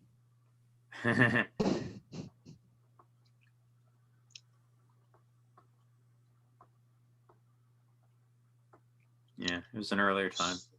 So the Spirit, what's his speciality? So he wears a mask to disguise himself. Other than that, he's in casual dress or formal dress. It's just mostly crime adventures, mysteries, and he's bringing criminals to justice. And so what's his superpower? He doesn't have an actual. Well, what is his power actually? What is his potency? It's actually very sexy too. He had a lot of damsels in distress, and she looked distressed. Yes, that's why I'm laughing. Yeah. Very distressed. Oh man, the colors pop. So yeah, this was here we go. Here's something. All right, wait, pay attention to this. Okay. So look at that. Okay. No, I won't Let's just capitalize go on through this. rumors. I won't capitalize on rumors. I intend to run an honest campaign. Okay, mark my words. Dolan's going to kill the mayor. I got a tip off. Dolan's going to kill the mayor. And then Dolan's going to, as every step, it's, look at that. He just, as he steps down, as he walks down the steps, and then click. And then the rumor starts click. Here we go. Dolan's gonna kill the mayor. Dolan's gonna look. You see? I mean, it's just so visually creative. It's just so visually inventive. You can tell exactly what's going on here. That rumor just keeps going, and then look at that. Gonna kill, and then stop, and then rumors. I won't hear another word. Get out, you gamblers. With a big face. How about that? Yeah, you don't see that in your standard everyday comic. It's just very creatively inventive. Okay, here we go. And now here we go. Tick tock, condolence as the clock ticks, start beating out the message, you know, and he just can't get it out of his mind. You know, tick tock, 6 o'clock, kill talk, 6 o'clock, you know, and you can see it's just growing inside of his mind, you know.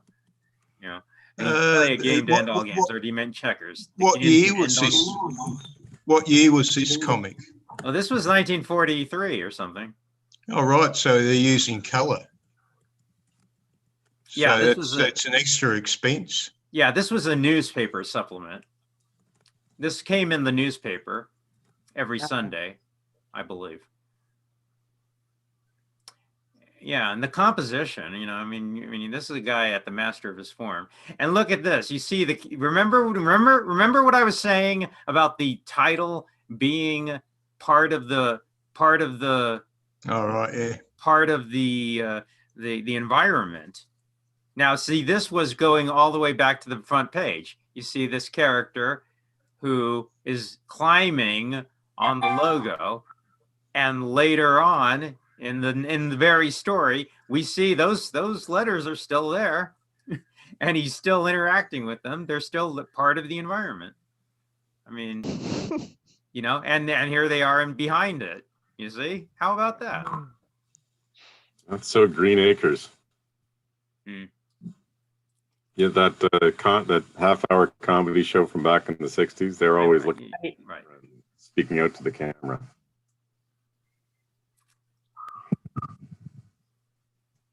All right.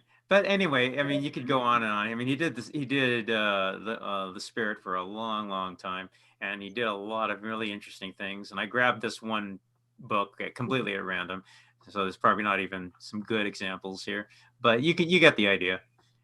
Yeah. The Spirit.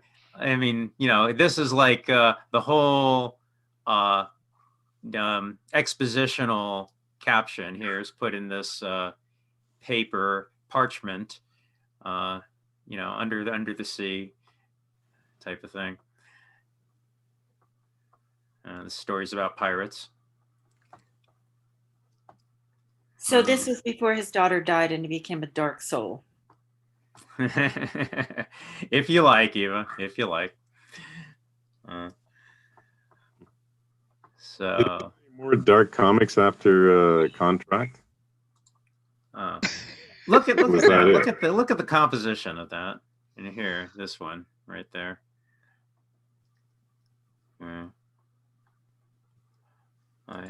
Who's this green guy? Yeah.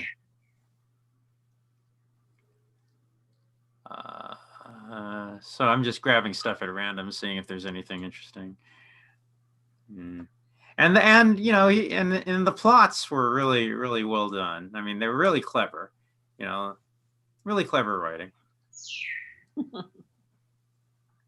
lot of fun, a lot of humor. Yeah, this is why people like it.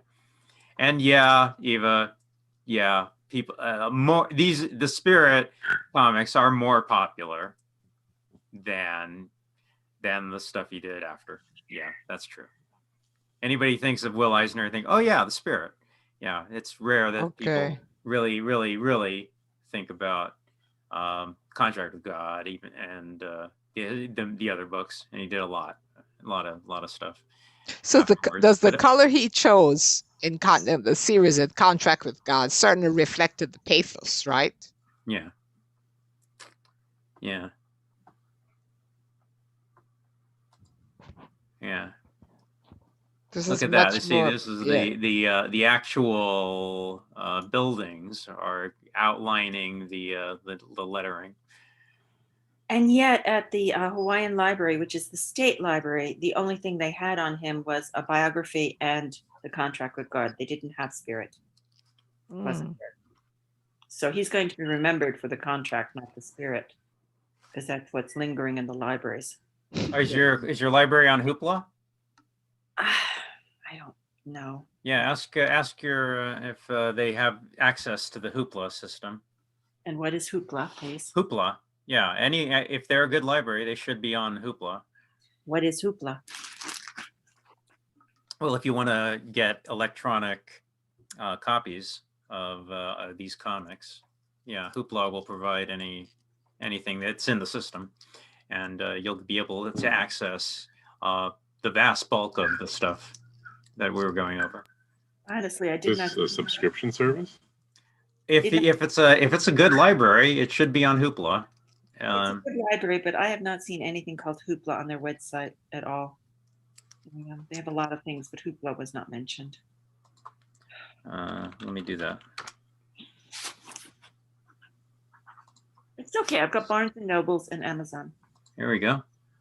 HooplaDigital.com. Hoopla is a groundbreaking digital media service offered by your local public library that allows you to borrow movies, music, audiobooks, ebooks, comics, and Well, I will look it up and see if Hawaii has it. and TV shows to enjoy on your computer, tablet, or phone, and even your TV. Titles can be streamed immediately or downloaded to phones or tablets for offline enjoyment later. They have do hundreds of thousands of titles to choose from, with more being added daily. Hoopla is like having your public library at your fingertips anytime, anywhere. They have something very similar to that, but not called Hoopla. It's very similar. So does Hoopla have a sister or a competitor? Possibly, but it would be odd to me to think of a public library that wouldn't be on the Hoopla system. I will go away. I will come back. Let me find it. Yeah. Shoot. Especially in American. Well, yeah. No, I think I know that. Yeah, I know the Toronto Public Library. Rob is on Hoopla. I know that. Toronto Public Library is on Hoopla. I can guarantee you that. I know that for a fact. Okay, I just never heard of Hoopla before, so I looked it up on Wikipedia there, and it says it's got web and mobile library streaming platform for audiobook, comics, ebooks, movies, music, and TV. Yep. They have here Canopy, which does everything you've said. Canopy and Overdrive. Canopy. You know, I think I have heard of that. Yeah. Canopy.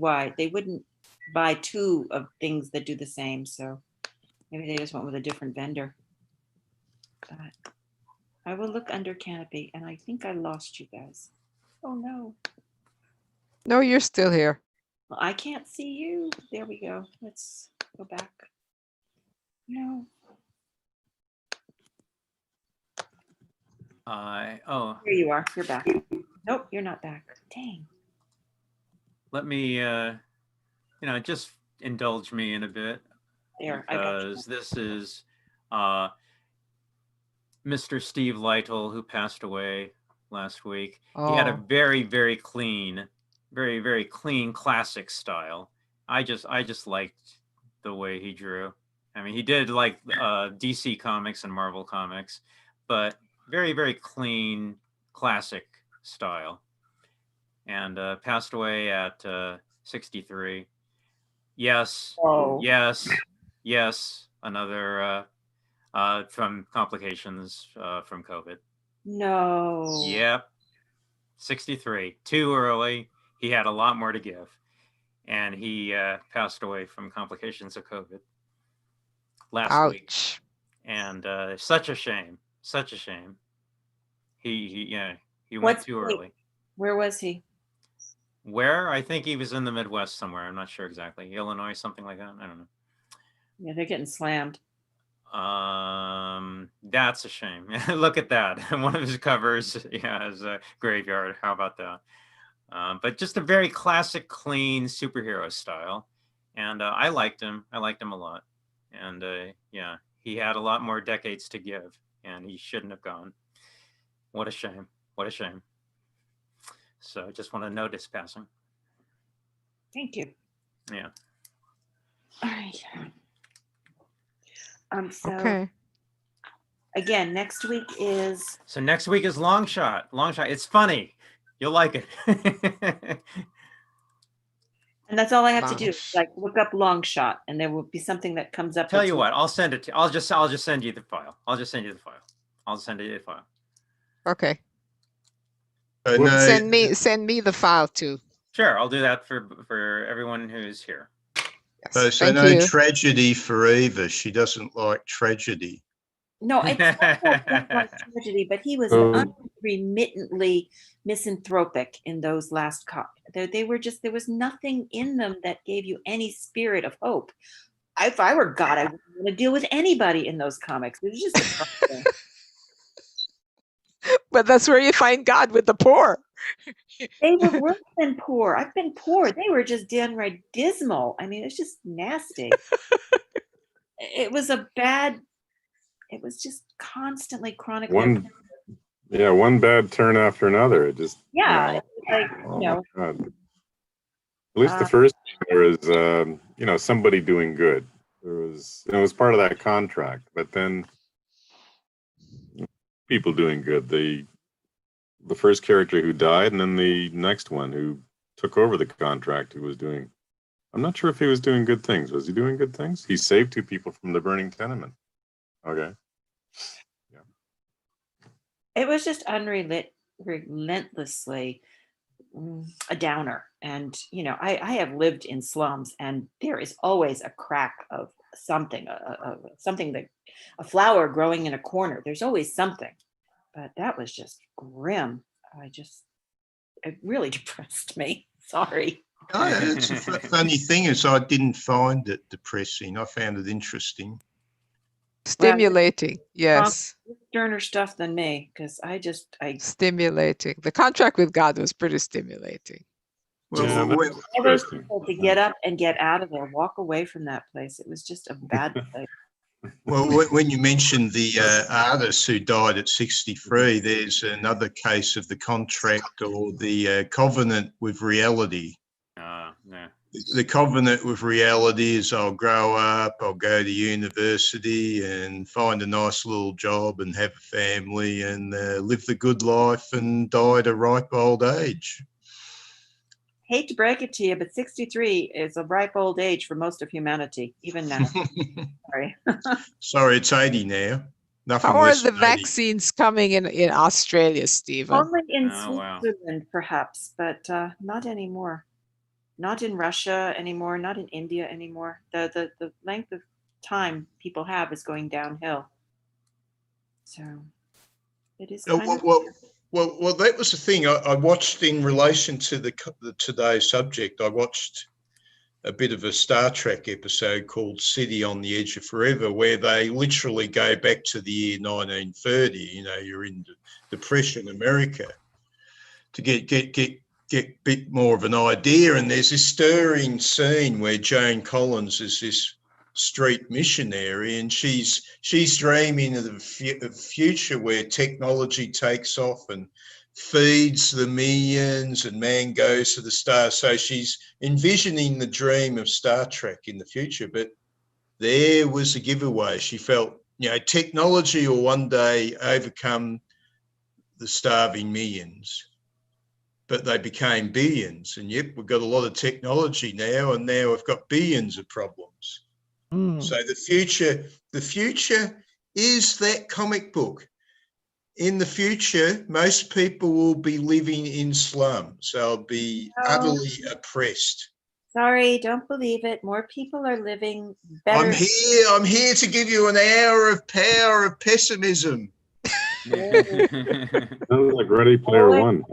There will always be there will always be a potted geranium in somebody's window. Okay, it's just you can't put a good person down. All right. Good night, folks. Thanks for being here, Sharon. Hope we see you again. Yes. Yeah. We'll talk You on will. Monday. Yeah. Okay. Okay. How do I leave this meeting? No, I don't believe in the pessimistic view. I just think people can do better.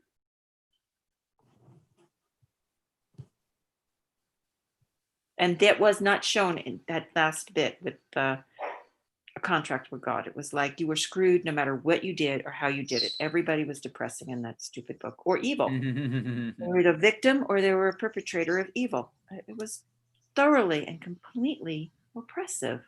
No, I can. Yeah. I think I see. I don't know. Imagine living in Soviet Russia. Which part? Well, Oh, the old classic Soviet system where, you're Yeah. being spied on all the time. And if you I step out of the think line, you end up in the gulag. And Shostakovich's, a novel on Shostakovich called The Noise of Time, about Stalin's Russia, and it was miserable. It was horrible. And yet he preferred to go there. He could have stayed in America. He preferred to go home. It was what he knew and what he loved. But yeah, that was a horrible place too. But still, he made beautiful music. I mean, the Waltz Number 2 by Shostakovich, I can't say his name. That's a happy song. You listen to it. It's a beautiful, happy waltz. So so he you made- haven't read Solzhenitsyn. Oh, I've read a lot of Solzhenitsyn back Mm. when he was, in the 80s when he was just coming out. And even there, the characters found something. The guy eating a sausage, it was like he found some happiness, unremitting despair in the Eisner book. It was just not even a glimmer of hope. All right, so getting a bit like Dostoevsky here. I think he had a few glimmers of hope. Dostoevsky, God, you got to read him when you're younger. When you get older, you start saying, what a whiner. It's like, That's what I've always felt. I started off Knud Hamsun, and Knud Hamsun was a Norwegian author who was had followed on from Dostoevsky, and I thought this is cool because he was like Dostoevsky but without the Russian sentiments and whining. I read it when I was younger and I loved it. And then I read it when I was older and I was like, oh God, grow some, it was just like, get over yourself. You're just too precious. Just go out there and get a job or something. You work, do a labor job, go job. You're talking about Russian exceptionalism here, that's. How many Russians have you met? I spent some time in Moldova, so I've met quite a few. And this is hilarious. They are really, really quiet no, it was weird. They were like quiet on the streets, but louder than hell in the restaurants. They kind of put a stern face on. Yeah, when we were there, our handler was like, I can't let you, don't go out by yourself. And we're like, why not? We made sure we dressed in, cotton clothing, cotton coats, and bought a Russian hat. And we tried very hard to look like everyone else. He goes, oh, because you're always smiling. You and your husband are always smiling. So they're going to know you don't belong here, And they were right. We looked around. Nobody smiles when they're outside. You get them behind doors. Oh my God. The liquor flows. They party their butts off. I mean, I've never seen people party so much. I'm surprised any of them live past 40, the way they drink. And it was fun, the dancing, the music, but you go outside and it's like a straight face again, just complete. So blank. the permissible joys were eating and drinking. No, there was something called like a public face and a private face. And even when it was wintertime, there were packs of dogs roaming the streets. But then as people got off the subways, a dog would come off of the other pack and find its owner and walk it to the building.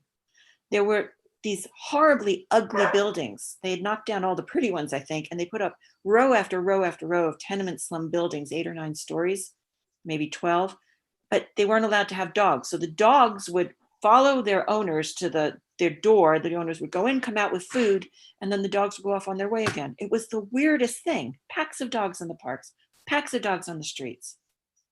It was just the most incredible. This was 30 years ago or 28 years ago. So things might have changed, but it was just winter, weird. It was just very weird. We spent a month there. So a world coming out of Soviet domination. How you see that?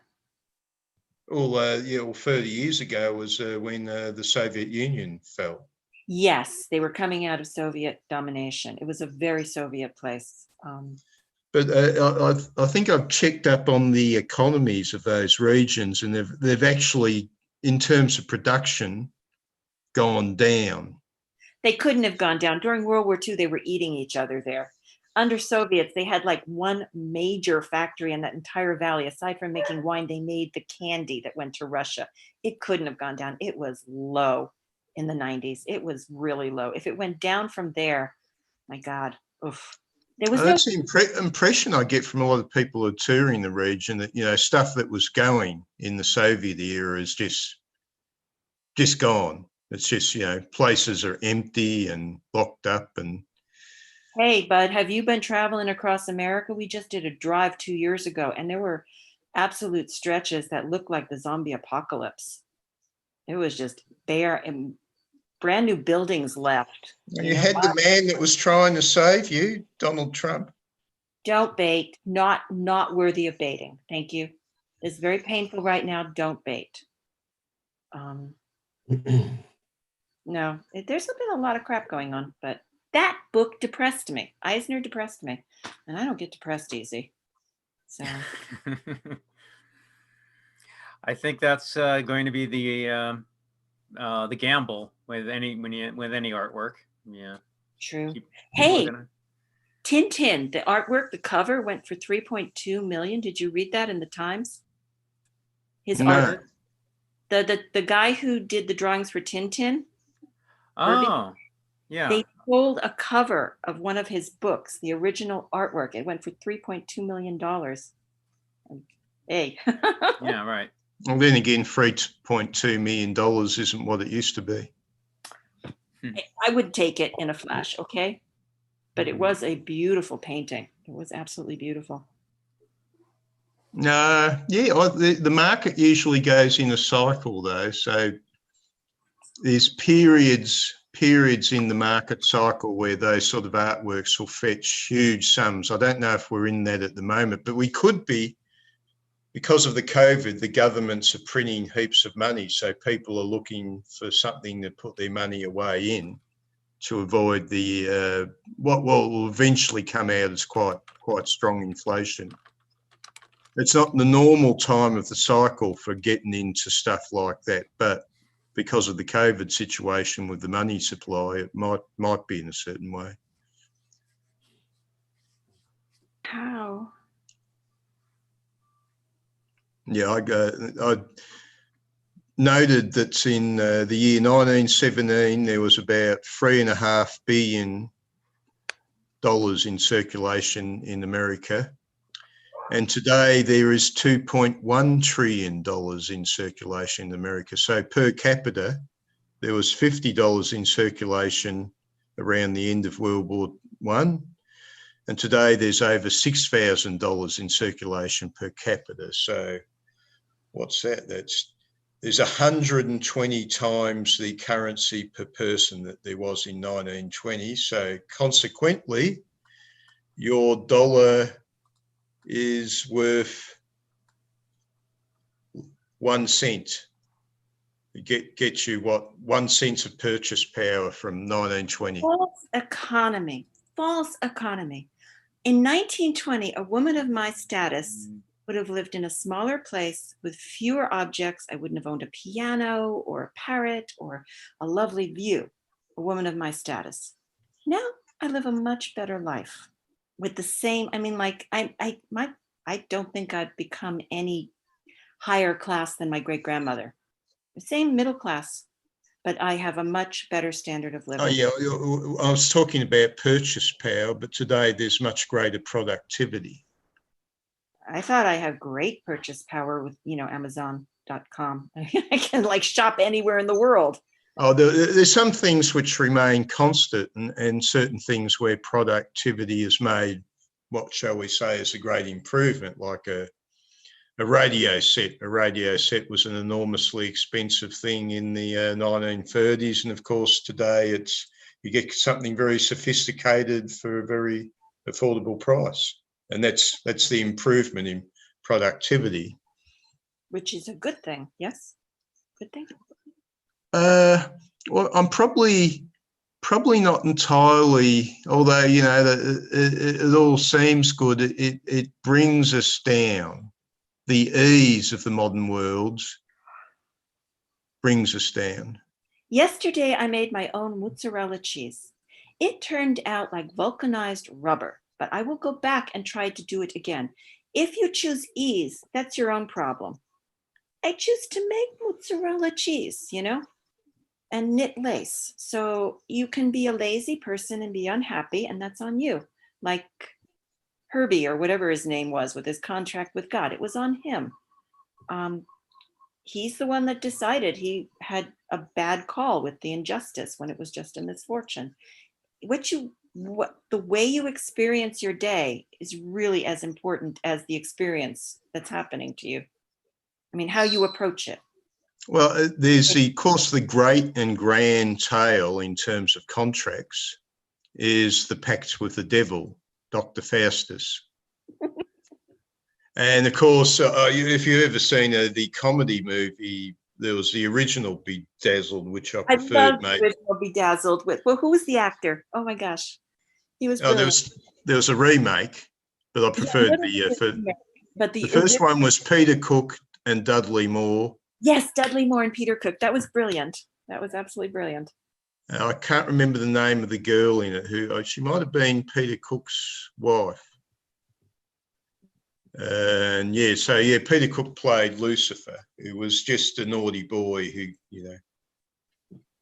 Yeah, that was quite funny. Of course, the whole thing in that, which was perhaps a slight variation of the original story, was that the devil was always trying to take the mickey out of him. He'd make a contract, and the devil was always trying to get around it and ruin it for him because he hadn't had some particular somewhere or something like that. He had the 7 deadly sins working for him, and remember that bit? The 7 deadly sins were working in his little. I'm going to have to go back and revisit the original movie. I have no memory for these things. Too many damn movies. I've probably watched it 2 or 3 times, perhaps 3 times. It's one of those really grandiose stories that you just never forget, That was right. Yeah, in the end, Lucifer, he had a thing going with God, a competition going with God, who would get the most souls. And at the end of it, Lucifer had gotten the most souls. And when Dudley Moore was unhappy in the situation, the last deal he did with Lucifer was he says, look, I want to be together with that girl. I want us to be both happy. I don't want anybody interfering with us. I want lots of peace and quiet. So the devil goes, yep, fine. And he suddenly discovers he's a nun living in a nunnery, and his girlfriend's a fellow nun who comes across and says, I really love you, but we aren't allowed to do anything. And this is the only time we'll ever talk, because in this particular nunnery, they had vows of silence. So that was his last wish, and that was ruined. He goes to Lucifer complaining. And Lucifer's moved in the end because he's going back, he's hopping in the elevator that takes him back up to heaven because he's won the thing with God. He says, oh, look, you can have your contract back. I've got plenty over anyway, so it gives him back the contract. He goes up and he hears this voice booming above him, and suddenly God disappears when he says, I even gave that silly little guy his contracts back. And St. Peter comes up. Lucifer's going, what's wrong? I'm going back to earth. Oh, well, you did it for the wrong reasons. I'll go back to earth and give him his contract back for the right reasons. But by the time he gets down there, Dudley Moore is burning the contract and has just gone back to his old job. I didn't like the remake so much. It was watchable. That was with Elizabeth Hurley and that Canadian guy. Cute. That was a cute one. I forgot the actor's name, but he's adorable too. Yeah, you should be careful what you ask immortal things about. You ask for an immortal life and then you age. They're always tricky. You don't ask immortals for anything. You let them stay on their own realm and you hope they never bother you. It's just one of those things. If you've read any of your Greek legends, you just try to stay away from immortals. It's just a given, unless you want to write some really fun, fiction. That's the only reason to mess with immortals. So anyway, I have got to cook a dinner here, so I will get a hold of Longshot Comics, and I will see you guys next week. Sure thing, Eva. Good to have you. Bye-bye, guys. Yeah, well, Bye. David will send us a long shot. Yeah, I'll send it to Eva and you two and Sharon. Bye. And Natalia, yeah. Yeah, I always do. Anyway, so it was a good meeting overall. Yeah. We got Not too many, not too few, yeah. not got too some- many long-winded arguments about feminism.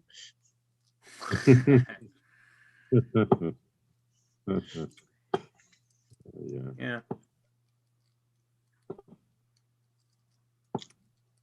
Okay, I'll All right. see you next time, probably at the Well, yeah, the con meeting. Monday. Yeah. Yeah. Okay. Okay, Stephen and Natalia. I'll be sending Okay, you see you, the David. See file. you, Robin. Okay, thank you, David. Bye. Okay. Bye, everyone. Bye, Rob.